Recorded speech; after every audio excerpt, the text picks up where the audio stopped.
Ονομάζομαι Παρασκευάς Σελίμ, είμαι 27 ετών, είμαι υπεύθυνος ανθρώπινου δυναμικού στον Φάρου του Κόσμου και υπεύθυνος λειτουργίας του Κέντρου Δημιουργικής Απασχόλησης του Φάρου. Είμαι πολύ περήφανος που είμαι Ρωμά. Αυτό που με κάνει έτσι να αισθάνομαι ιδιαίτερα ενθουσιασμένο είναι καταρχάς η οικογένεια. Σε μια οικογένεια Ρωμά η αγάπη έτσι δίνεται απλόχερα, χωρίς όρια. Εννοείται είμαστε περήφανοι για την μουσική μας. Μου άρεσε πάρα πολύ η μουσική και να τραγουδάω. Προφανώς οι γιορτές μας, όπως το Εντερλέζι, η γάμη μας είναι κάτι το οποίο πολλοί κόσμος το ζηλεύει. Η γλώσσα μας, το πώς περνάμε, το όταν μαζευόμαστε, το ενδιαφέρον που δείχνουμε για τον διπλανό μας.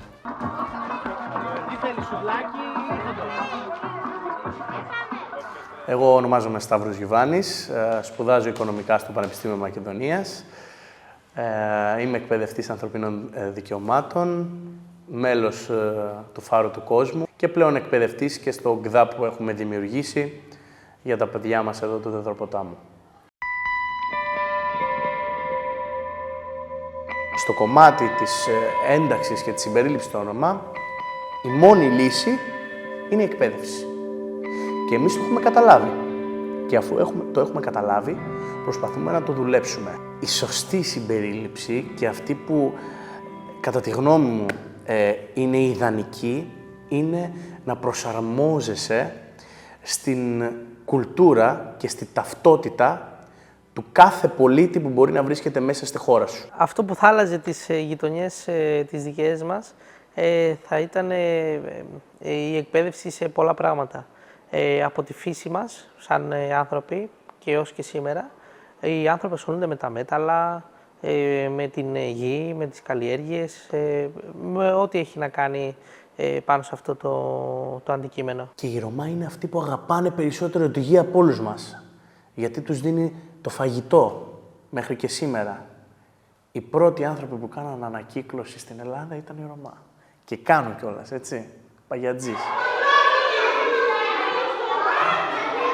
Οι Ρωμά θέλουν και να μορφωθούν, θέλουν και να εργαστούν και θέλουν να διακριθούν. Και το έχουμε αποδείξει καθώς ήμασταν η Πανελλήνια πρωταθλήτρια ομάδα ρομποτικής και καταφέραμε να εκπροσωπήσουμε την χώρα μας στον παγκόσμιο διαγωνισμό ρομποτικής στο Σεντ Λούις του Μιζούρι, στις ΗΠΑ, για 2 φορές.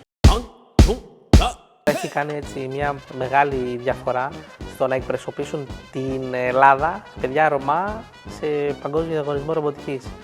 Όλοι θα περίμεναν να πάνε παιδιά από κάποιο κολέγιο, από μια ίσως άλλη περιοχή, αλλά η προσπάθειά μας τα έφερε έτσι να κατακτήσουμε το Πανελλήνιο διαγωνισμό και να καταφέρουμε να το ταξιδέψουμε στο παγκόσμιο. Όταν ένα παιδί γεννιέται έξω από τον Ανδροπόταμο και δεν είναι Ρωμά, γεννιέται στο 0. Και όπου φτάσει, άλλο παιδί φτάνει στο 10, άλλο στο 20, στο 25. Ένα παιδί που είναι γεννημένο στον Ανδροπόταμο γεννιέται στο -20. Και όταν φτάνει στο 0, είναι πλέον κουρασμένο και δεν το αναγνωρίζει η κοινωνία. Διάβασα σε ένα εξαιρετικό βιβλίο, «Η Τσιγκάνη της Θεσσαλονίκης» λέγεται, του Γιώργου του Τσιτερίδη, ότι υπάρχει μια νέα έννοια που εγώ συμφωνώ πάρα πολύ με αυτήν, πλαστή τσιγκανότητα. Πλαστή τσιγκανότητα είναι το γεγονός του όταν ένα παιδί γεννιέται, είναι τσιγκανάκι Ρωμά, η υπόλοιπη κοινωνία, μπορεί και η ίδια του η κοινότητα, να τον φορτίζει με τέτοια στερεότυπα και με τέτοιες προκαταλήψεις που όταν φτάνει 10 χρονών και το ρωτάς τι θα γίνεις όταν μεγαλώσεις, θα σου πει κλέφτης. Γιατί? Γιατί ήταν ο παππούς μου, γιατί ήταν ο μπαμπάς μου, γιατί είναι ο θείος μου. Και όταν ρωτάς την κοινωνία τι περιμένεις από τους Ρωμά, αυτοί λένε να μας κλέψουνε. Άρα χτίζεται μια ταυτότητα που είναι πλαστή. Δεν μπορείς να φτιάξεις μια ταυτότητα για ένα παιδί και να του βάλεις μια ταμπέλα που έχει γεννηθεί. Και αυτό το παιδί, όταν μεγαλώσει πλέον και όντως έχει γίνει παραβατικό, και το ρωτάς, μα γιατί έγινες παραβατικός, πολύ πιθανό να σου απαντήσει το εξής.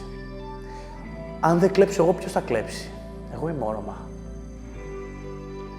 Άρα, από μόνο του, ένα παιδί που είναι γεννημένο σε μια τέτοια κοινότητα, λαμβάνει τη δική του ταυτότητα χωρίς να το θέλει, από τα ερεθίσματα των γύρων του και της ίδιας της κοινότητας. Από εκεί και πέρα όμως, το γεγονός της μη επαφής, της μη συχνής επαφής με τους Ρωμά, είναι ένας λόγος να υπάρχει ο κοινωνικός αποκλεισμός της κοινότητας και αυτό μπορούμε να το δούμε και από παραδείγματα των ελληνικών χωριών.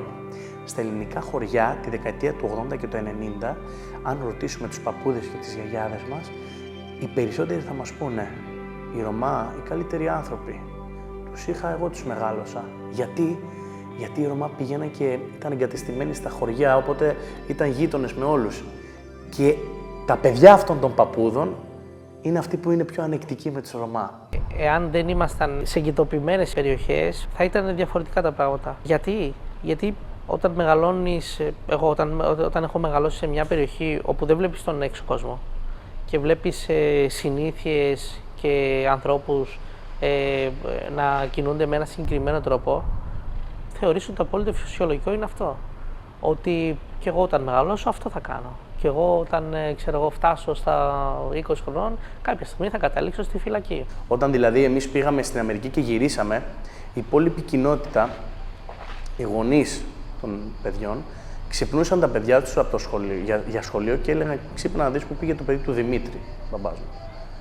Πήγε στην Αμερική, σήκω και εσύ να ακολουθήσεις τα δικά του τα βήματα.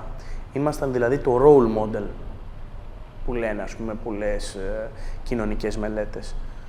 Οπότε, αυτό το σκαλί που μπορεί ένα παιδί που μπορεί να μην είναι από τον Δεδροπόταμο και να θέλει να ακολουθήσει τα όνειρά του και να είναι παιδί Ρωμά, παιδί Τσιγκάνος, αυτό το σκαλί που μπορεί να λέει «Αχ, δεν μπορώ να το ξεπεράσω γιατί είμαι Ρωμά», όταν βλέπει ένα θετικό παράδειγμα κάποιου που τα έχει καταφέρει, από κάτι πολύ μεγάλο, κατευθείαν γίνεται μικρό βηματάκι.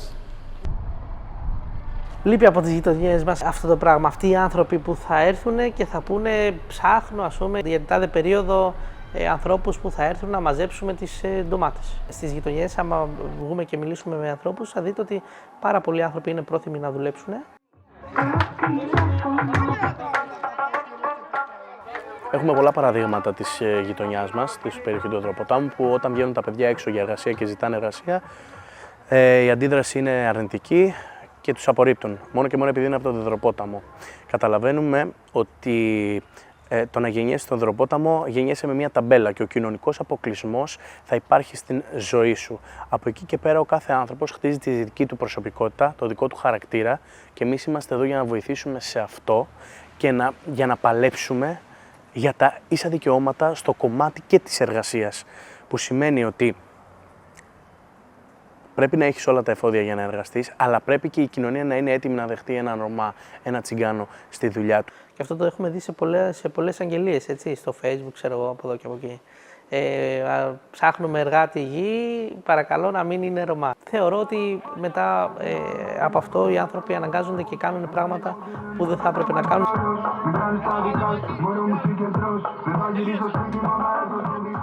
Δώσ' του την ευκαιρία. Δες αν μπορεί να εργαστεί για εσένα και αν ναι, καλώς. Γιατί η ευθύνη είναι πάρα πολύ σημαντική και είναι όλων μας.